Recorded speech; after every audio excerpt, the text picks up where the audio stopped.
Тимошина. И это Тимошина тарелочка. Вот, молодец. Крышка. Да, давай. Давай еще. Вот так. Вот, мама. Давай кастрюльки. Давай кастрюльки. Вот, сейчас будем суп варить в кастрюльке. И в этой компотик будем варить, да? Так. Закрыть. Теперь что здесь у нас? Ой, тише, тише, тише. Вода.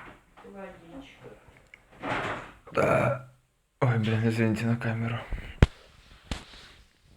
Паровозик.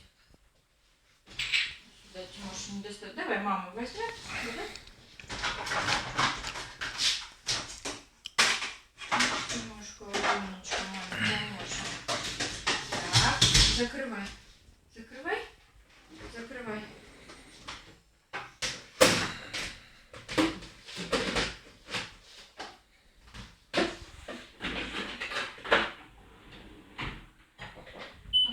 Тимоша, программу не надо убирать, мы же...